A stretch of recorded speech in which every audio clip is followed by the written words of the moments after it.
Oh, there it is. Thank you, Chairman Reed, Ranking Member Inhofe, and thank you all for your service and for being here again. We appreciate how accessible you are to this committee and others. General Milley, last month I traveled to Poland and Germany as part of a bipartisan CODEL led by Senator Ernst, several other members of this committee on the CODEL. We had the privilege of meeting the U.S. forces, receiving briefings from commanders on the situation in Ukraine, seeing firsthand the security assistance and training NATO's providing the Ukrainians. And this trip and the horrific is too light of a word, I guess, to use, but the horrific images of the Russian war crimes we've seen since, it really underscores for me that we can and we must do more to support Ukraine defeat Vladimir Putin and defeat what he's doing. So President Zelensky continues to ask for greater American support to close the skies, allow Ukraine to defend itself. I do understand the arguments as to why the MiG-29 specifically might not make sense for Ukrainians' defensive battle, but is there another aircraft they could fly that could be impactful, something else that could provide close support? And I understand we're not in the classified setting. Are there other forms of lethal assistance you could talk about here that might help Ukrainians defend themselves against this brutality? The most effective is that which we have been providing, which is air defense systems. So the Russian Air Force has not, even today, established air superiority, let alone air supremacy, which is one of the reasons why they're having great difficulty on the ground. So the air superiority mission has not been achieved. Why is that? It's because of the survival of the air defense systems, both the man pads that we've been providing, Stingers and the like from other NATO countries, plus the longer range SAMs that have been provided and that they already had. So that system has denied the airspace, effective use of the airspace to the Russian military. Now, that's not to say Russian air is not getting through. They are on occasion. But for the most part, they're not being very effective, the Russian Air Force. And that's the reason, is because of the air defense. So the best method right now, and the Ukrainians, I talk to my Ukrainian counterpart every couple of days, they are very, very thankful, extraordinarily thankful, on the 60,000 anti-tank weapons, which is the second system that is really effective, and about 25,000 anti-aircraft weapon systems that have been sent by the United States and our allies and partners. So those are the two weapon systems that have proven most effective, and the one for the air in particular. The best way to deny the Russians, the airspace is through the air defense systems, and that's what they're using. Well, given the having losses that Russians have been, the Russian military suffered in the Ukraine, we know they're repositioning. Like you said, we're doing a good job. We're getting them the lethal support that they need. How do you assess their ability as they're repositioning and trying to resupply, I would guess, their forces? And Russian ability? Their Russian ability and their attack on eastern Ukraine as they begin to reposition themselves more down towards the Donbass. The Russians have been struggling with their logistical resupply. Fuel, ammunition, food, also medevac, et cetera. They've been having a very, very difficult time. Part of that is because the lines of communications that they have, the ground lines of communications, are at risk to dismounted and mounted Ukrainian forces that are conducting ambushes along those lines of communication. So they've really had a difficult time with logistics. Well, and so on the other side of that, we know if they're repositioning, the Ukrainian military and the ground forces there have to reposition as well. So looking ahead, do you think the Ukrainians have the right equipment and logistics in place to defend against this repositioning that Russia seems to be doing? They are asking for, and they could probably use additional armor and artillery. And we are looking around through allies and partners to get those type of weapon systems that require no training. Of course, we have armor and artillery, but it's not the kind that they have used before, and we require months of training to get them into a U.S. system. So we are looking around, along with other countries in NATO, to help them out in terms of building them up for armor and artillery. The fight down in the southeast, the terrain is different than it is in the north. It is much more open and lends itself to armor mechanized offensive operations on both sides. So those are the systems that they're looking for, and that's what people are trying to help them out with. Thank you. I'm going to submit my next questions for the record, but they're really important. They'll be for Secretary Austin and Undersecretary McCord. It's about housing for our junior enlisted troops. They're not able to receive their base allowance for housing. They're transitioning. The cost of housing is expensive. They're not getting reimbursed in the way they should be. We also have issues for those on CREACH. That have to travel a far way to go to Las Vegas and go to work. And so I'm going to submit those for the record. I see my time is up, and look forward to speaking with you about that. Thank you, Senator Rosen. Senator Tuberville, please. Thank you very much. Thanks for being here today, Secretary. General Milley, good to see you last week. I thought that was a great change of command down in CENTCOM. Secretary Austin, as we all know, in the near future, we're going to get the IG report on Space Command, hopefully move into Huntsville and Redstone Arsenal. We've got a lot of great comments from you and Acting Secretary of the Air Force, Secretary of Air Force Frank Kendall, and of course General James Dickinson. All positive comments. IG report will come out in the future. Any thoughts about the future? Well, thanks, Senator. As you know, I will never comment on an on a subject that's under IG scrutiny. So when that report comes out, we'll make sure that we analyze it as quickly as possible and take on the recommendations. Thank you. General Milley, last year's NDAA 2022, we got a jump start on the Aegis system in Guam. Hopefully we can continue that next few years. It's going to take a while to get that done, a land-based, which I think all of us agree we need. Now, we have an Iron Dome there. You know, that's kind of, to me, that would, after visiting Guam a few months ago, that'd be kind of like swatting flies, you know. What do you think in the near future we could do with that Iron Dome? Well, the Iron Dome is a very effective system, but let me just take a step back for the ballistic missile defense in the Pacific region. Senator Hirono had asked about that earlier. It's a layered system that starts literally over in Japan and comes through the entire Pacific and includes radars and various missile systems that are arrayed throughout, to include Guam, Hawaii, Alaska, et cetera. Specifically to the Iron Dome, it's a great system, and it's a very accurate system, and it's got a very good track record, and there's all kinds of utility for it in a wide variety of environments. So I'm a big fan of the Iron Dome. Thank you. General Austin, or Secretary Austin, is extremely concerned about the situation in the southwest border. According to the latest data, Border Patrol has encountered more than 150,000 illegal immigrants a month for at least the past 12 months, and it's estimated at least 500 illegal immigrants have evaded the border just recently. I'm especially concerned about the trafficking of drugs, fentanyl, and the new drug most people hadn't heard of called ISO, which is 20 times more lethal than fentanyl coming across the border. The New York Post reported yesterday that you approved DHS requests for additional DOD at the border. Is that accurate? DHS did submit a request for our support, and as we have done in the past, I approve the request. Again, DHS is a lead federal agency in this endeavor.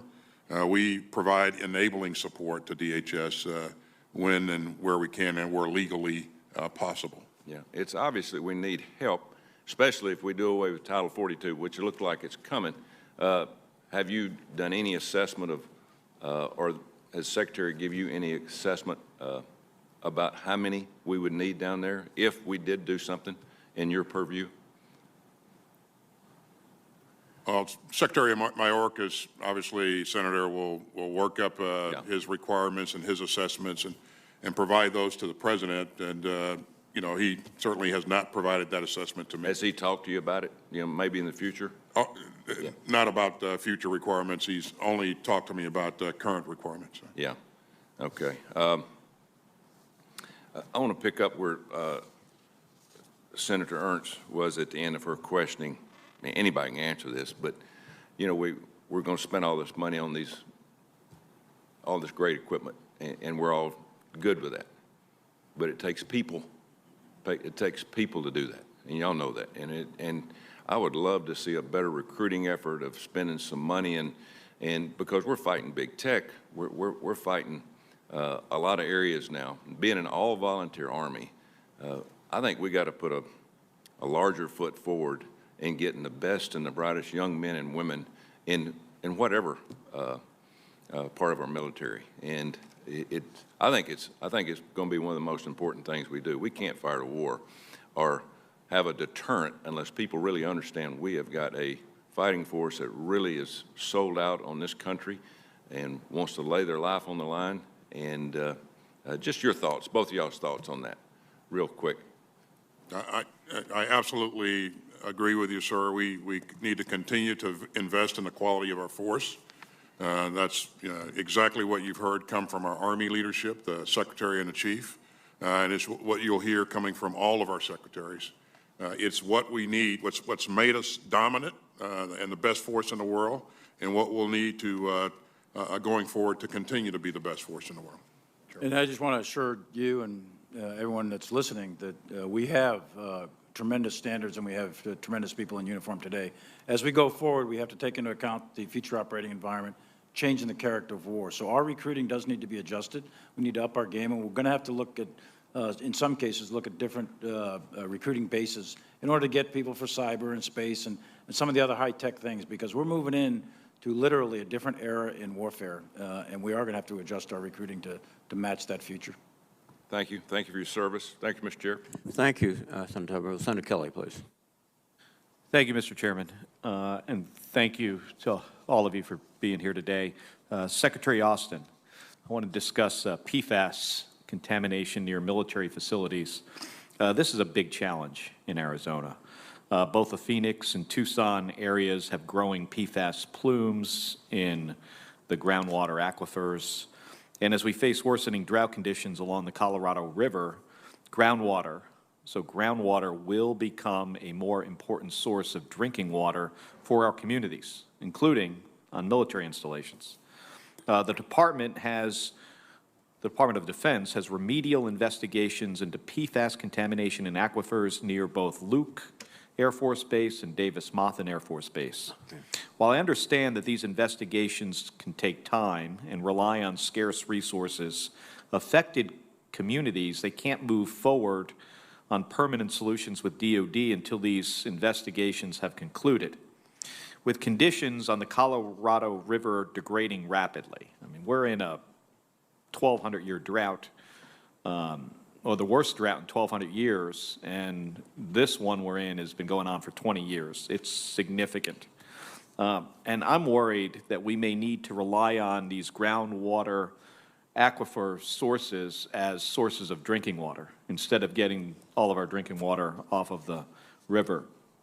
So, Mr. Secretary, as the department makes determinations about which remedial investigations to prioritize, how is it accounting for the needs of communities in regions that have a prolonged drought and because of that has a higher likelihood of a future need of using the groundwater? Thanks, Senator. I would just like to emphasize to you that the health and welfare of our troops, our families, and the people in the community are very, very important to me. And certainly we will continue to focus on getting these assessments done and work with the appropriate regulatory agencies to make sure that we're doing the right things and we'll move out as quickly as possible. In terms of where we go, how we go forward, I think what you've raised is an important issue. If you're dependent upon that ground source of water, then that needs to go into the equation there, and in terms of what we address first, and that's what it is. We're going to apply with comply with the regulations, work with the regulatory commissions, but certainly take into account the things that you just raised. Well, thank you. The fiscal year 2022 NDAA requires that DOD produce a schedule. So it would be really appreciated if you would consider the drought situation as that schedule's being developed. Secretary Austin, I also have a question on TRICARE eligibility in our remaining time here. with a 4.6% increase in pay and increases in basic needs and BHS housing allowance that I push for, this budget goes a long way to addressing the needs of our service members. And this builds on the work that the Department and Congress did last year in addressing suicide and sexual assault in the military. I commend your attention on these issues. However, I want to address one other disparity in the military when it comes to pay and benefits, and that relates to health care. I'm concerned about the fact that military families don't have the same health care coverage that Americans enjoy. And what I'm getting at is one specific thing. And I introduced some bipartisan legislation on this to bring TRICARE plans in line with private insurance plans. My bill, the Health Care Fairness for Military Families Act would allow the children of service members to stay on their parents' insurance until they're 26. That exists in civilian life, does not exist currently under TRICARE.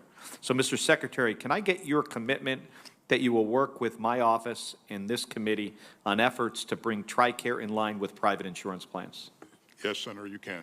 Thank you. And I yield back the remainder of my time. Thank you, Senator Kelly. Senator Hawley, please. Thank you, Mr. Chairman. Thank you, gentlemen, for being here. General Milley, let me start with you, if I could. Following Russia's first invasion of Ukraine back in 2014, Congress stood up the Ukraine Security Assistance Initiative, which I hope has been of some help to the Ukrainians in the lead up to this most recent invasion. I want to ask you about that, what we can draw from that with regard to Taiwan and over in PACOM. If Congress were to enact a similar funding mechanism for Taiwan, do you think that would help strengthen Taiwan's ability to defend itself against a potential invasion by China? I do, yes. And from a military perspective, is it fair to say that strengthening Taiwan's defenses would help bolster deterrence against China, number one, but also reduce the operational risk to American forces who might be called upon to help Taiwan in the event of an invasion? Absolutely, yes. This is, I agree with you, and thank you for those comments. This is why I think it's important to take that action right now and not to wait, get behind the 8 ball. I've introduced the Armed Taiwan Act, which would establish the Taiwan Security Assistance Initiative, modeled on what we did in Ukraine those years ago. And I hope the committee will take it up. I think it's an important initiative. Mr. Secretary, if I could switch to you, Secretary Austin. The Assistant Secretary for Defense, Mara Karlan, wrote prior to her confirmation, I'm going to quote her here so I get it right, that deterrence by denial should be prioritized when it comes to China and Taiwan in particular. And she went on, deterrence by cost imposition can complement but shouldn't supplant deterrence by denial when it comes to deterring China. And Assistant Secretary of Defense Eli Ratner has said something similar. He told the committee, with China as the pacing challenge, Taiwan is the pacing scenario, and that's driven by a strategy of denial. Okay, with that set up, here's my question to you. When it comes to the 2022 NDS and the NDS priorities, can you, and I'm aware we're in an unclassified setting here, but can you tell us that we will see in the unclassified summary of the NDS a commitment to deterrence by denial, especially when it comes to China and Taiwan?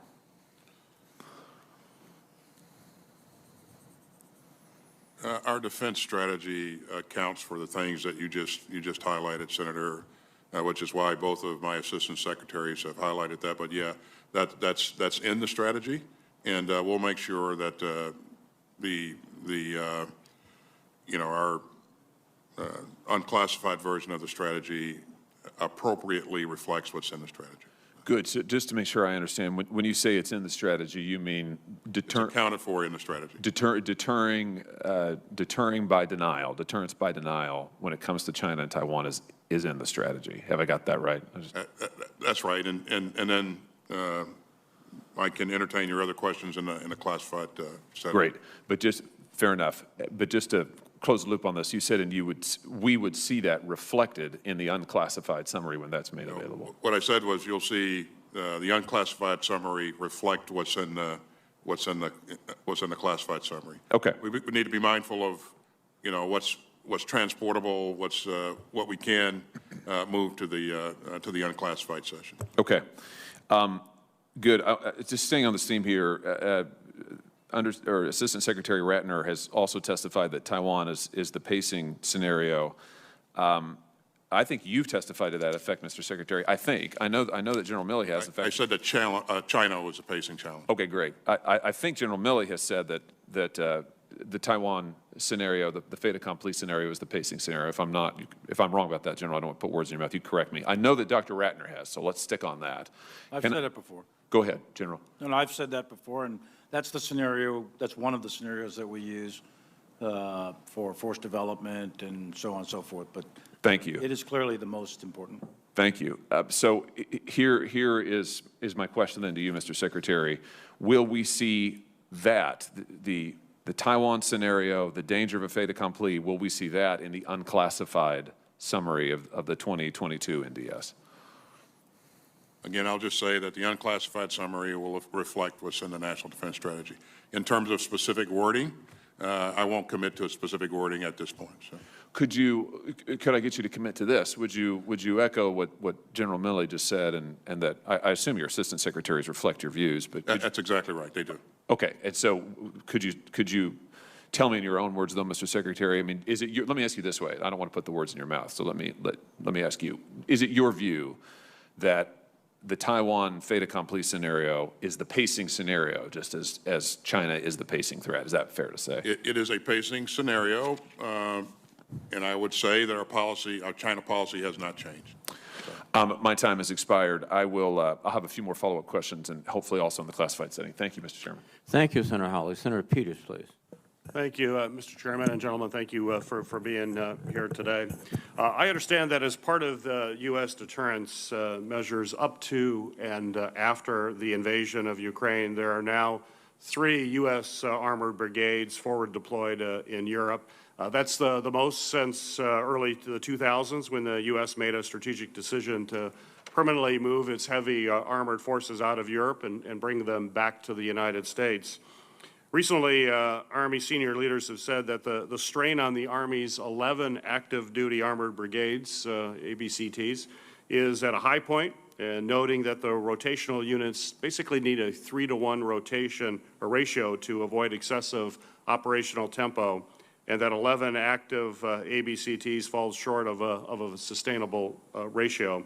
I also note that while Congress has consistently provided funding for at least 1 brigade of tanks each funding cycle, only 3 U.S. Army brigades have been fielded, the most modern Abrams tanks, including 1 brigade set in Army pre-position stock in Germany that is now being forward deployed to Poland.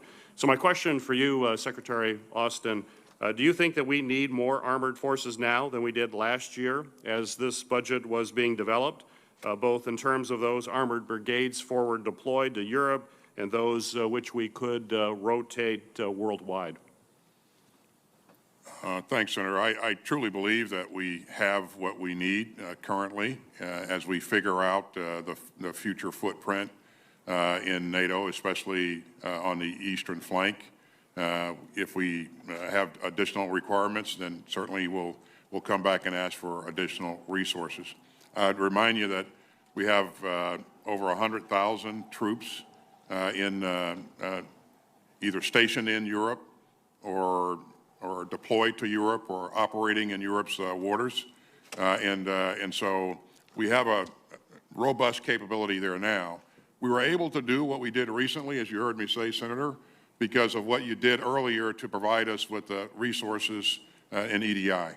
You saw that Armored Brigade Combat Team deploy rapidly from Fort Stewart, fall in on pre-position equipment, and then rapidly move to Germany. And again, that was all possible because of EDI. We've been able to train heel to toe along the eastern flank because of the resources that you provided us as well. So as we do our analysis going forward, if we need additional resources, I'll work with the Secretary of the Army and the Chief of Staff of the Army and the Chairman and come back and ask for more resources if we need them. Great, thank you. General Milley, do you think the op tempo on the 11 ABCTs that we have will be sustainable all over the long term, given Russia's apparent expansionist goals in Europe? Senator, I think that with 11, the 3-to-1 ratio, you got 3 over there, 3-to-1 get you 9. So you need 9 armored brigades, plus we have 1 rotating back and forth to the peninsula and Korea. So I think it's about right, but I'll go back to General McConville, the Chief of Staff of the Army, to make sure that my analysis is correct, and I'll get you a better answer if there's some sort of stress on the op-tempo of the armor force that hasn't been brought up to me yet, specific to this contingency. Now, long haul, that depends on how long the long haul is, and that's not known right now. We're taking a look at that, and we're going to adjust as we go here. Right. Thank you. And General Milley, the recently released National Defense Strategy describes China as, quote, our most consequential strategic competitor and the pacing challenge for the department, end of quote. And certainly the department will have to bring the full might of our joint force to bear in order to compete with this challenge. Now Indo-PACOM is a maritime domain, so certainly the role of the Navy and the Marine Corps is very clear. As well as the Air Force and Space Force will also play a vital role. But I would like your thoughts as chairman of the Joint Chiefs of Staff and a decorated Army officer. I'd like to hear your view as to the role of the Army in the Indo-Pacific. The Army has a very important role in the Indo-Pacific, and just go back to World War II. There was, I think, 15 or 20 divisions, Army and Marine, in the Indo-Pacific. Our largest land wars of the United States have been fought in the Indo-Pacific with Vietnam, Korea, and the World War II Pacific campaigns. So the ground forces have a very significant role. But I would say that in any sort of future conflict, if there was one, hopefully there'll never be one with China, then my estimate is that the maritime forces and the naval forces will be the predominant player. But the military forces that are on the ground, Army Special Forces, Marine Forces, and Army Ground Forces will be really significant, especially in areas like air defense, long-range fires, precision fires, and special operations. In addition to that, the amphibious forces of the Marines will be key. So there is a very important, very significant role for ground forces in the Pacific, but the predominance will likely be maritime or air forces. Great. Thank you, General Milley. Senator Scott, you are recognized for your questions. Thank you, Senator Peters.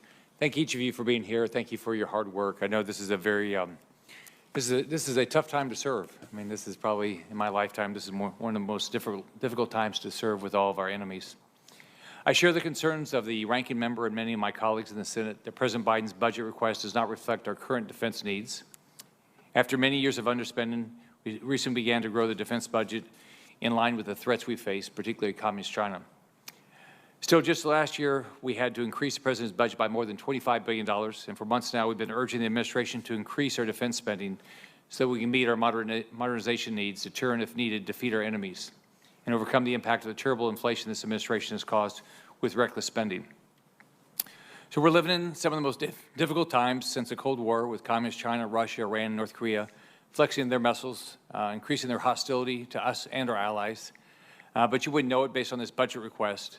So to me, it's disappointing that the President didn't request a budget that would do a better job of putting us in a position that we can deter our enemies and make sure we take care of our service members and their needs. I was disappointed the administration wants to decommission 24 ships and weaken our Navy's power and capabilities. I know the administration has said this is enough. General Milley, I think you've previously stated that if you combine Communist China and Russia, that they spend more than the U.S. does now. Beijing just announced a 7.1% increase for 2022. And I think you just testified in the House that this budget assumes an inflation rate of 2.2%. But we all know it's 8% plus right now. All the manufacturers I talked to are saying it's actually more than that. So while inflation could go up and go down, I don't think the budget is clearly enough, and it doesn't seem to me that you think it's enough. So, Joe Biden, how does this happen? You seem to be pretty persuasive. So how does this happen that we end up with a budget that it doesn't stay up with inflation and doesn't do a lot more to deter our enemies, especially Communist China? Well, let me say a couple of things. First, on the inflation piece, I'd ask that Mr. McCord talk about the details of how they did the calculations, et cetera. But I fully support this budget. $773 billion is a lot of money, and it is our duty those of us in uniform, to make every cent of those dollars count and to deliver for the nation a force that is capable of defending it. And I think, as I said in my opening statement, we can do that on 773. Having said that, there's always elements of risk and there's always elements to mitigate. But we have to focus on the future. This budget does that. We have to focus on modernization. This budget does that. We put more money in research and development intentionally in this budget than has ever been done in any defense budget. And we have to focus on the pacing threat of China with the acute threat, as we call it, of Russia. Very significant. There are areas of risk. We recognize those areas of risk. But I do think that this budget will allow us to move forward and take the next steps towards protecting the United States. Could I ask each of you, how comfortable are you that this budget is going to do enough to deter communist China? And why do you think, what in the budget and what are the things that we're doing that you think are going to be the key things that are going to deter communist China from trying to expand? First, I guess, would be into Taiwan. You want to start, General Austin, or Secretary Austin? Thanks, Senator. I think when we look at the challenge of China, we consider China to be a now and forever problem in terms of a challenge. And so we want to invest in those things that help keep us ready, capable, and dominant today, but also recognizing that the challenge of China will evolve over time, investing now in those capabilities that will be relevant down the road as well. So you've seen us invest in technology in this budget. You've seen us invest in space-based capabilities, cyberspace, undersea capabilities. All those things are focused on not only the China set, but it also provides us great capability with respect to the acute threat that we're experiencing right now, and that's Russia. And, Senator, I would just add with respect to deterring China and Taiwan, I think Senator Hawley hit it right on the head. The best defense of Taiwan is done by the Taiwanese. We can certainly help them, as is being done in Ukraine, for example. And I think there's a lot of lessons that are coming out of Ukraine that China has taken very, very seriously. Crossing the Taiwan Straits and conducting an amphibious and/or air assault onto the island of Taiwan and the city of Taipei with the millions upon millions of people in there, the mountainous terrain of Taiwan. Taiwan's a defensible island.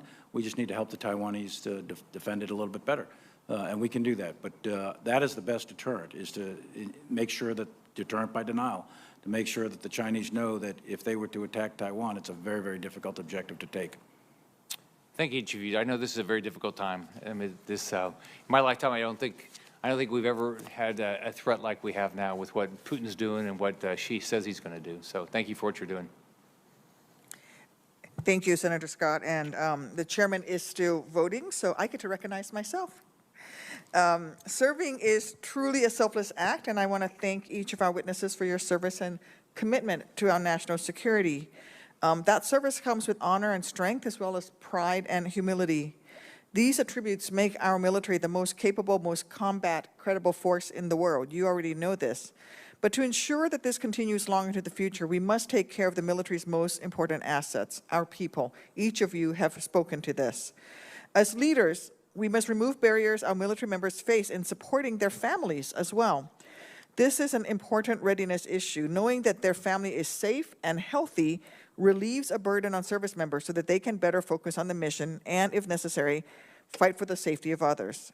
That is why I hope the department will work with me to finally solve a critical issue facing our men and women in uniform, along with their families, and that is food insecurity. Advocacy groups that serve military families report an increased demand for support during the pandemic. And Secretary Austin, I appreciate your leadership in issuing initial guidance to the DOD late last year to begin addressing military hunger challenges. However, despite your leadership, there appears to be a hesitation to fully engage on this pressing readiness issue department-wide. And we're still hearing heartbreaking stories of less senior members of the military struggling to pay their bills, to put good quality food on the table for their families. They're still met, these stories are still met in some quarters with skepticism and denial that the problem even exists. I think that's why it's vital the DOD fulfills its statutory mandate under the fiscal year 2020 NDAA and provide Congress with a comprehensive report examining food insecurity challenges experienced by service members and military families. Secretary Austin, will you commit to me that you'll deliver the DOD study on food insecurity in the military by the end of this month? And if you can't do it by the end of this month, when can you deliver it? We'll deliver it as quickly as we possibly can. And Senator, let me thank you for your leadership in this area. I've really set out to tackle the issue of economic insecurity across the board. That's why you see the pay raise, the elevation of BAH, and some other things. But certainly, I appreciate the support that you're giving us, and I know you'll continue to give us. But we'll move out and get you the report as quickly as possible. So. Thank you. I have no question of the commitment of each of the witnesses here today to making sure that we address this issue. That's not been the problem. The issue that I have is that there's still resistance across the department. Secretary Austin, in fact, when you first addressed this issue last November, you tasked the Undersecretary of Defense for Personnel and Readiness to deliver a strategy and implementation roadmap to strengthen food security within the force. Would you commit to sharing that strategy and implementation roadmap with Congress once it's developed to help us better understand how DOD is addressing military hunger? I will, Senator. Thank you. Thank you. And last year, I led the bipartisan effort to authorize a new basic needs allowance under FY 2022 NDAA. And I'm encouraged that the services are planning to provide this new assistance in their annual budgets. However, questions still remain on how the department will roll out this new allowance. For example, Secretary Austin, the final text includes a compromise that allows you to not count. So you have the discretion to not count BAH as income when determining who is eligible to receive the basic needs allowance. And additionally, families are going to need to opt into this. So they must understand how to opt into the food allowance, which over the years we've learned is often much easier said than done when it comes to program participation. For anything you have to opt in for. Secretary Austin, what is the status of developing and implementing the basic needs allowance? And can you share actions that the department intends to take to ensure that all service members are made aware of this new support and encouraged to apply if eligible? Yeah, as you may know, we're still working our way through this, but I will tell you, Senator, that I am predisposed to making sure that we provide as many benefits to our troops and our family members as possible. And so as we work our way through this, we're going to make sure that it's streamlined so that it's easy for people to understand what they need to do to qualify. And we're going to, again, I am predisposed to making sure that they get as much as they possibly can. Thank you. Will you commit to using your discretion to not count BAH as income to the maximum extent possible? I will do everything I can that's legally possible and feasible to give our troops greater capability or greater resources. Thank you, General. And with that, Thank you, Senator Duckworth. Back to Senator you, Chair. Blackburn, please. Thank you, Mr. Chairman. Secretary Austin, why don't we make our intelligence reports public?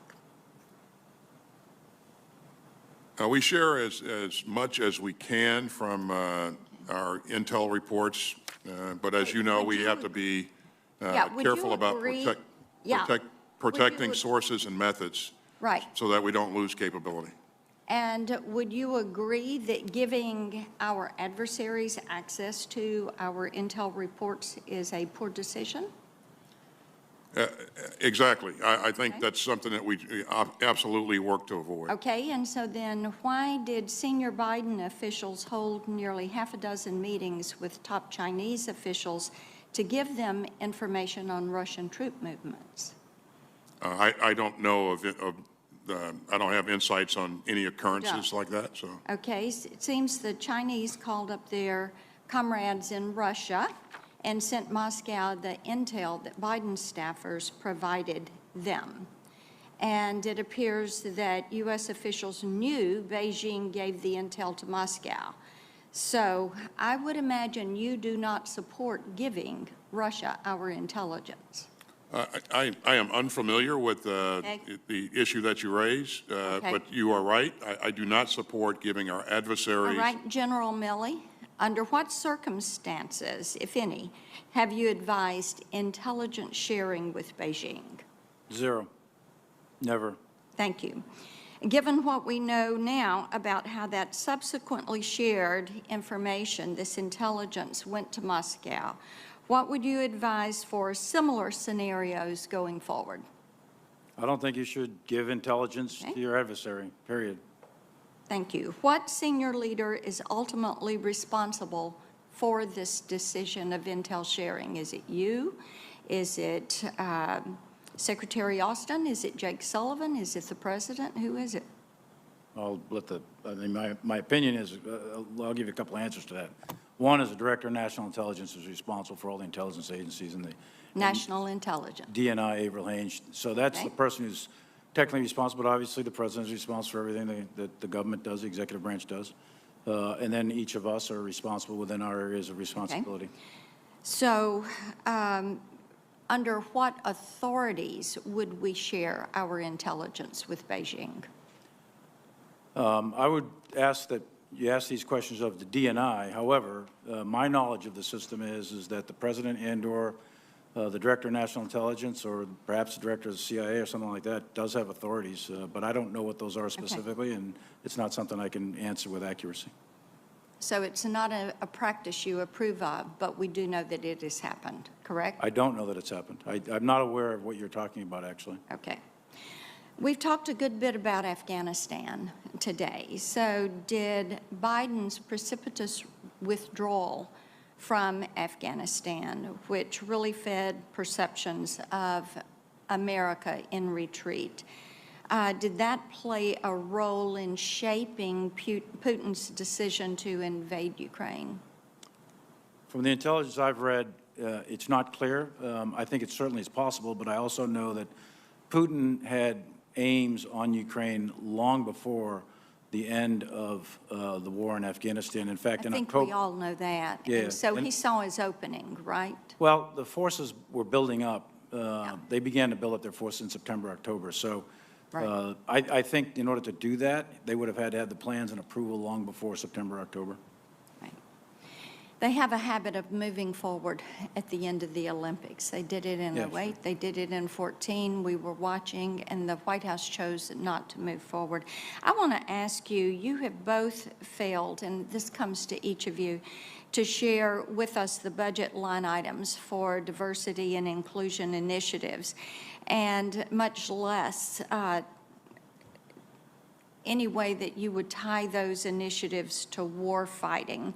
But public reporting has given us some insight into what is being spent and how some of that money has been spent. And Secretary Austin, earlier this year, there was a report that said the Department of Defense is studying the issue of allowing gender non-binary people to serve in the military. Is that true?